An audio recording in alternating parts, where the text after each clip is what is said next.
look at genetics, another piece of the puzzle that is biological psychology.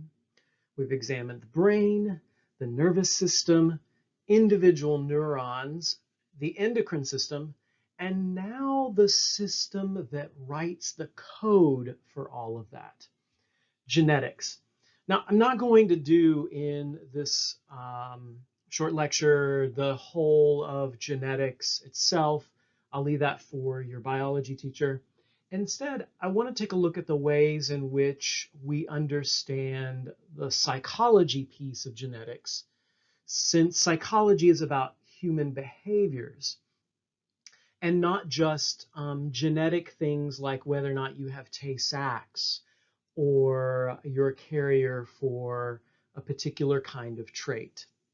So let's take a look at the way psychology and genetics play with each other.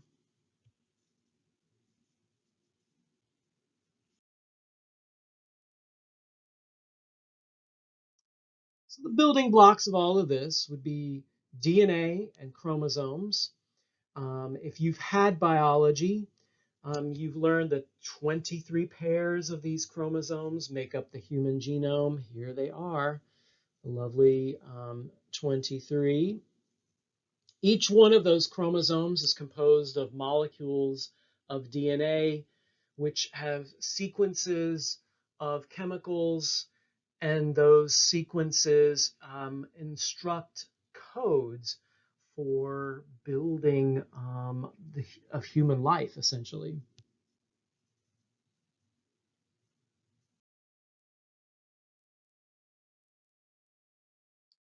So if we are to sort of go from the cell level all the way down, here's a human skin cell. The skin cell has a nucleus. Each nucleus has 43 chromosomes, 23 from mom, 23 from dad.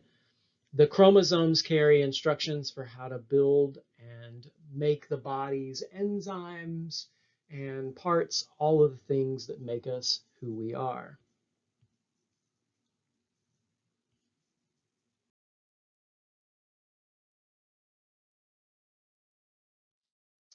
The chromosomes themselves, looking kind of like fuzzy wool here, are made up of coiled strands of DNA. The DNA has a double helix, as you've known, and then the rungs of that double helix are made up of chains of molecules, adenine, thymine, guanine, cytosine, and therefore we can talk about how these sequences essentially code for all of human life.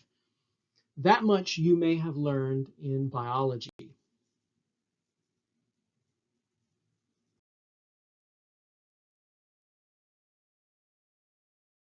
You probably also learned in biology that the genotype is what the code calls for, but the phenotype is how it is expressed. And we're learning so much about the expression of genes and the ways in which that happens today. It is super complicated. Even from when I took biology in high school, keeping up with recent developments in how genes express, how genes can be turned off and on, how even genetics can be influenced by the health of the father. Um, all kinds of things are happening in the field of genetics, and yet we still don't know everything. It's pretty remarkable and a pretty exciting field.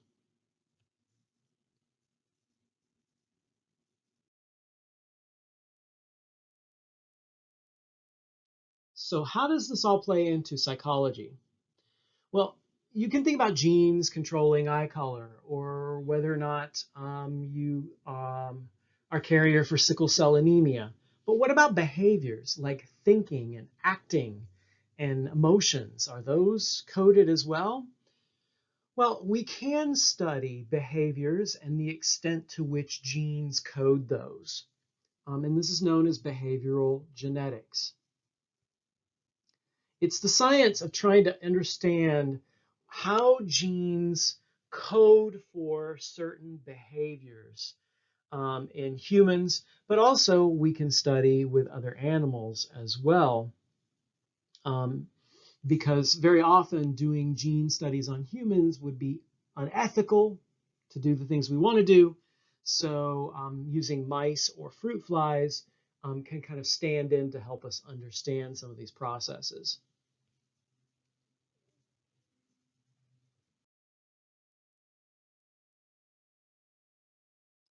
In psych, one of the most important aspects of genetics and studying behavior is twins. Twins are very fascinating because identical twins share DNA. They share the same code. And if they have the same code, we might expect to understand how similar behaviors could arise from having that same code. And not just say similar, the exact same eye color. It's interesting to note, we can do this not only with identical twins who are born into a family and grow up together, but identical twins who've been separated at birth and then raised apart from each other. Not that psychologists have gone in and separated families and said, twin A goes here and twin B goes here, but when separations happen through adoption and we can connect the twins later, it can help us understand how much genetics contributed to who they are and how much environment contributed to who they are. Think about it this way. If you have identical twins raised in the same household, how can you be sure that what you're seeing is genes and not being raised in the same household, the environment? But if they're identical twins raised in two different environments, you can tell then how much environment may have influenced things like personality or jobs or religious attitudes, preferences for certain clothing and foods, all kinds of things like that. Here is an illustration of correlations between things that we can measure with identical twins raised together versus apart. So we can look at, whether environment influences personality or their interests in certain occupations. You can see if they're raised together here, for example, this green bar, they tend to have pretty strong correlations of occupations. Not a surprise. You grow up in the same household, you're exposed to the same experiences, probably going to end up doing the same things. But if you're raised apart, it weakens slightly, though it doesn't go away completely.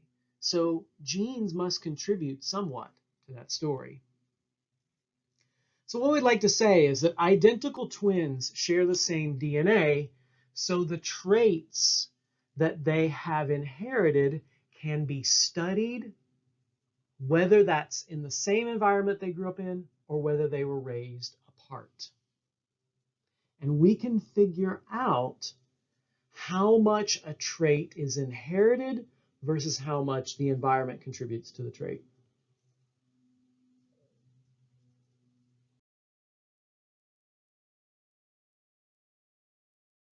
Keep in mind, there are two kinds of twins. Dizygotic or fraternal twins are essentially no more similar than a brother and a sister because it's two sperm, two eggs, two babies growing in the uterus at the same time. In monozygotic twins, identical twins, it's one sperm and one egg, but then that splits. The zygote splits into two, and you get two identical products. So keep in mind, fraternal twins are no more similar than a brother and sister. They're just two people who shared the same womb at the same time. Identical twins, same exact DNA.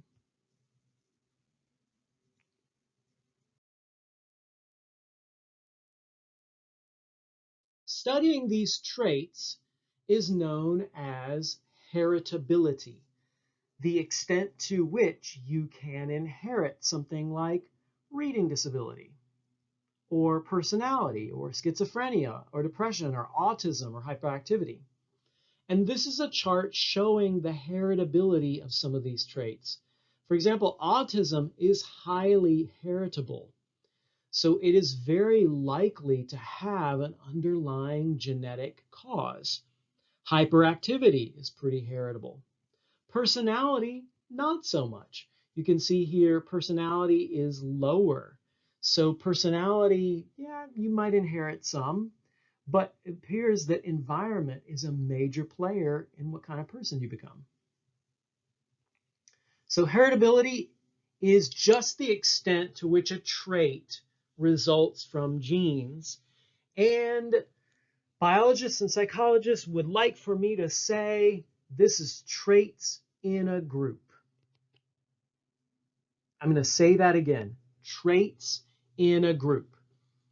Very often when we start talking genetics, we want to talk about me, my individual experience. But heritability studies for psychology and genetics focus on a group because it's not useful to talk about heritability for individuals. That's just way too many moving parts to talk about whether or not you as a single individual inherited, your major depression.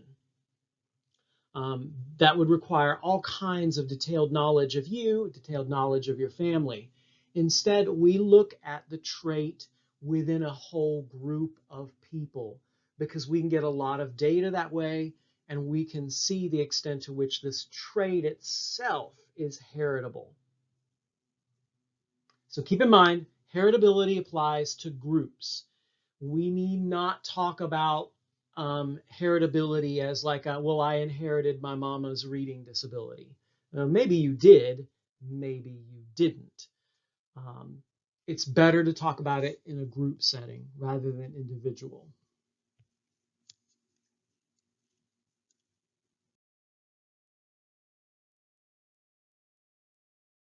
Some very cool things happen when genes mutate.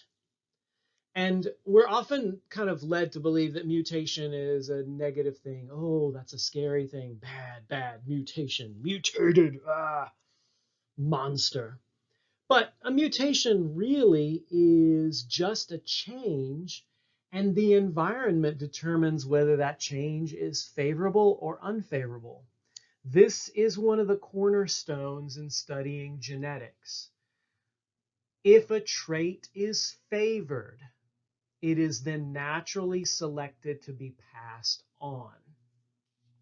So don't think of mutation necessarily as bad. Let me give you some examples. When these errors occur because DNA is being replicated and a change happens, it could, for example, result in blonde hair. Around 10,000 years ago, an error, a mutation, in European DNA, the people who moved into Europe, resulted in blonde hair. We wouldn't look at that as like a mistake that was bad or all blonde-haired people are destined for a terrible life. Other mutations include things like drinking alcohol. Around 10 million years ago, some mutations in the body allowed the human body to process alcohol. But it's not that way for everyone. About 36% of East Asians cannot. They lack an enzyme that is necessary for processing alcohol. So the mutation doesn't occur for them. Lactose is actually a mutation as well. About 10,000 BCE, milk drinking as people are herding and raising dairy cattle, as well as goats. And that means then that they can process this milk. So people with this adaptation suddenly have a new food source that they can rely on. Whereas people who can't, well, lactose intolerance can be pretty painful. Skin pigmentation is a mutation. As people move to Europe out of Africa, the processing of vitamin D evolved with lighter skin to absorb the vitamin D in the northern hemisphere. And the environment rewarded that, whereas darker skin is more prevalent closer to the equator. So don't think necessarily of mutations as bad things. These are changes that happen and they produce new sets of behaviors like alcohol consumption. We could study that psychologically. Milk and people's psychological interactions with milk, cultural interactions, if you want to do that from an anthropological lens. All of that could be studied now because we don't see this necessarily as a mistake, but something that changed and the environment favored it.